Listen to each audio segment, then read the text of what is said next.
Ya, teman-teman, assalamualaikum warahmatullahi wabarakatuh. Selamat siang, selamat pagi, dan selamat sore. Di sini selamat sore ya, karena di sini sudah jam 3 sekarang, sudah jam 3 asar, teman-teman. Jadi hari ini saya mau cerita kepada kalian.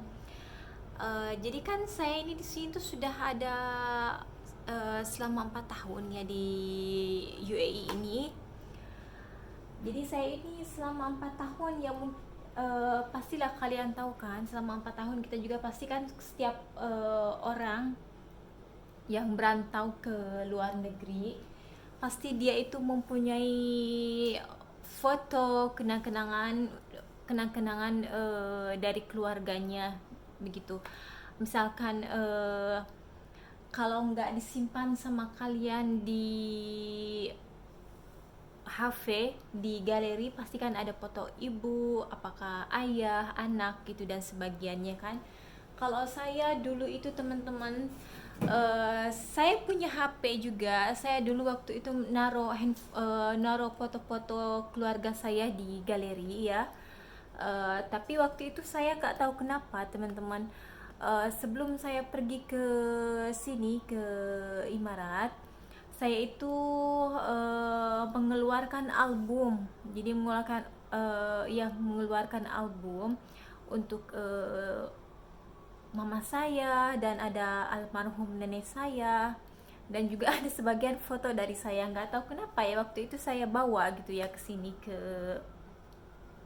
ke rantau gitu ya, ke perantauan saya bawa. Dan ini foto mama saya bawa juga. Ini disimpan sama saya di album teman-teman ya.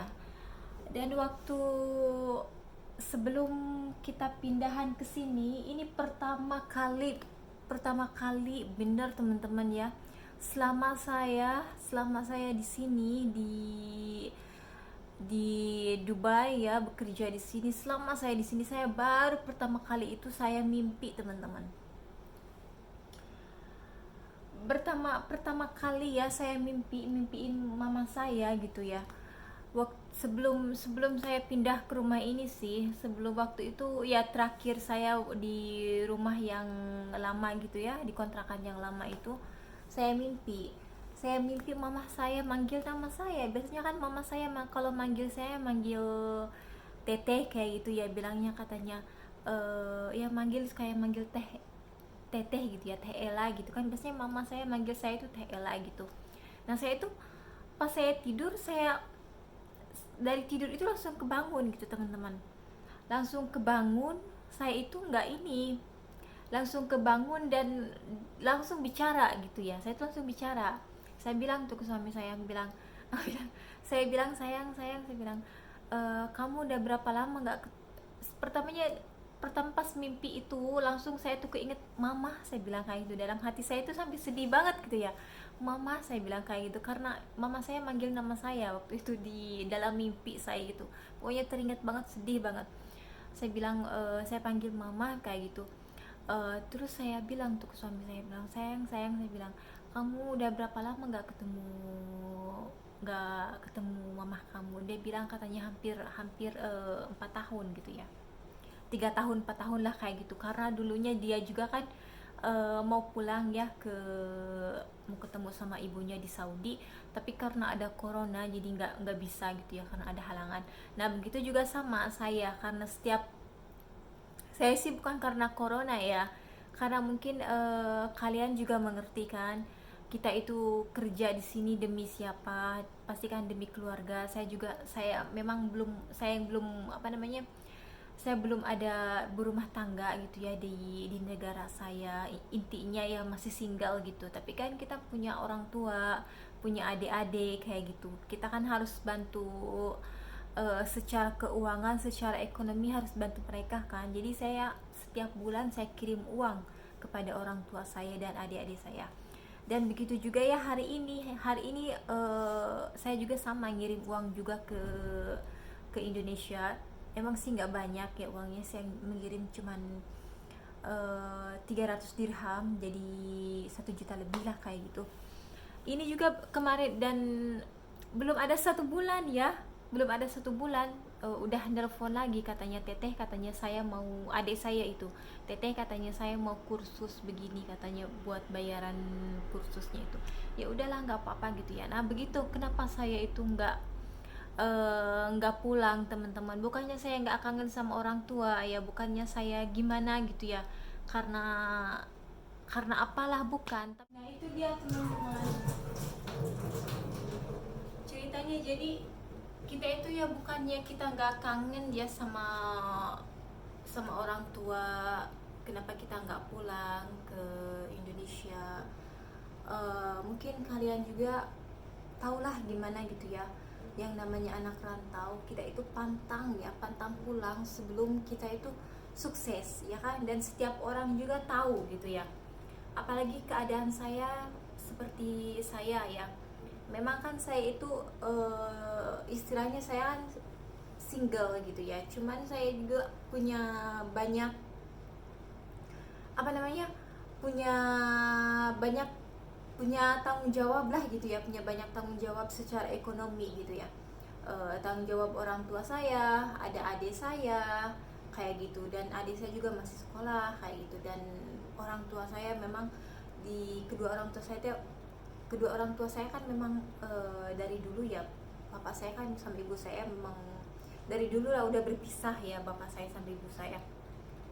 Dan saya juga punya bapak sambung di rumah, dan juga dia juga udah tua gitu ya, umurnya adalah sekitar 80 tahunan kayak gitu, mungkin sekarang lebih ya kayak gitu bapak sambung saya. Jadi nggak bekerja gitu ya, dan ibu saya juga memang dari dulu dia nggak pernah kerja kayak gitu. Jadi istilahnya saya tuh tulang punggung orang tua saya gitu ya, bukan kedua orang tua saya, karena bapak saya nggak ada ya kan. Bapak saya nggak tahu apa-apa, saya nggak bisa nyalahin bapak saya. Ya tulang punggung orang tua lah istilahnya kayak gitu. Jadi saya bantuin adik. Hari ini juga saya baru aja kirim uang, belum juga 1 bulan kirim uang, pasti udah ada telepon lagi tuh, SMS gitu ya, yang butuh uang kayak gitu. Kita kan mau kayak gimana lagi, itu kan keluarga kita ya kan, nggak bisa, walaupun kita ya intinya nggak ada ya, kalau buat keluarga ya kayak gimana gitu ya, nggak bisa ngapa-ngapain gitu ya kan istilahnya. Masa kita harus gimana lah kayak gitu, harus cuekin keluarga. Saya itu takutnya kalau saya nggak bisa bantu mereka, takutnya mereka itu gimana gitu, bukan marah sama saya, tapi takutnya daripada mereka pinjam ke orang lain gitu, lebih baik minjem ke saya, intinya kayak gitu. Kalau untuk adik saya, untuk 1 orang aja nggak apa-apa gitu ya, saya nggak ada beban. Kalau untuk 1 orang adik saya satu misalkan, nggak banyak kan, paling sebulan sekali kayak gitu. Tapi kalau untuk semua keluarga saya, ampun, saya tobat, saya nggak bisa. Kalau untuk semua keluarga saya nggak bisa, sedangkan saya aja di sini tuh teman-teman tahu sendirilah gajinya orang Indonesia di sini berapa sih, pas-pasan gitu kan. Sedangkan udah kayak itu gaji kita juga kan kecil di sini, itu kecil.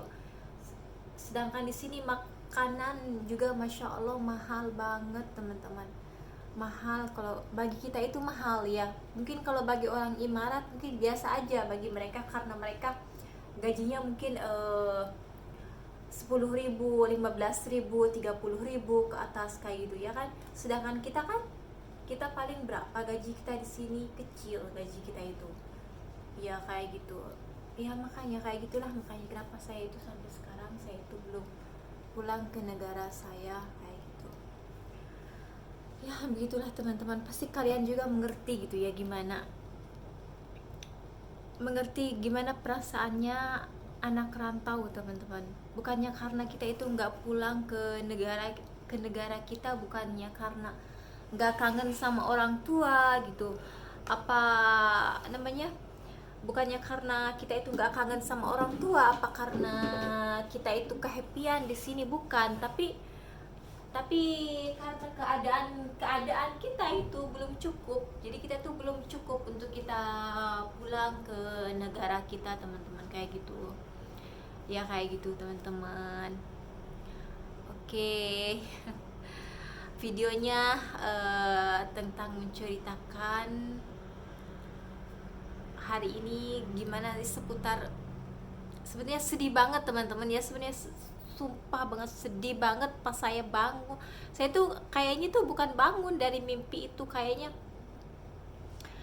bangun tidur tapi setengah bangun kayak gimana. Saya langsung bicara, saya bilang mama, saya bilang kayak gitu dalam dalam dalam hati saya gitu, langsung kayaknya kepingin nangis di situ juga. Tapi ya mau kayak gimana lagi, saya tetap harus kuat, tetap semangat, harus bekerja untuk keluarga saya dan untuk masa depan saya. Yang terpenting itu untuk masa depan saya pribadi gitu ya. Saya juga kan masih apa, nggak tahu kapan kita sakit, apa saya udah nggak bisa kerja lagi. Jangan kita melihat sekarang kita ini masih sehat gitu ya, masih bisa bekerja, terus kita bilangnya ya udahlah kita nanti juga bisa kerja lagi apa kayak gimana begitu. Jangan teman-teman, karena kita itu nggak tahu ya kapan kita itu sakit teman-teman, kapan kita itu nggak bisa kerja. Jadi saya itu yang terpenting sekarang memikirkan masa depan saya, karena kalau kita sudah nggak bisa bekerja, nggak bakalan ada yang bantu kita teman-teman.